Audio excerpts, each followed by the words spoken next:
আজি কাকলিঠাত চাহ খাব আহিলোঁ আমি বিহুৰ চাহ আমাৰ মামাৰ ঘৰ মই কৈছোঁ মোক গাহৰি দি দিলে হ'ব গাহৰি দি মানুহ কোনটো মানুহে চাহ খায় গাহৰি দি চাহো লাগে ভাতো লাগে চব লাগে নেকি মানে এতিয়া চাহ খাব মাতিছে আজি চাহ খাব আহিছোঁ এতিয়া কিহেদি চাহ খুৱাই ইয়াতে নাই ইয়াতে চাহ নাই আৰু এই যি ধুচি আৰু এই পোৱালীকেইটা নাই টিকলুন আৰু এই বিহুৰ চাহ মিঠাই লাৰু আৰু এইভাগে এইটো কি উহোৱা পিঠা আৰু এইভাগে লাল চাহ কাৰণ আমি আৰু বনাইছো তো ইনকে ৰখি আছে ইয়াতে খাং খাংকে এটা দুটা দিয়ে চাৰিটা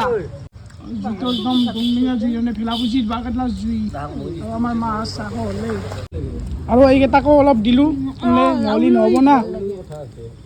পিঠা ইয়াত নাক দিলি আগ আগতে খুৱাব লাগে আগতে অলপ খোলোঁ দে বাউন খা কাকুলি মামী আৰু মই এতিয়া চাহটো যাত্ৰা কৰিলোঁ আৰু মিঠাইটোৰ পৰা যাত্ৰা কৰোঁ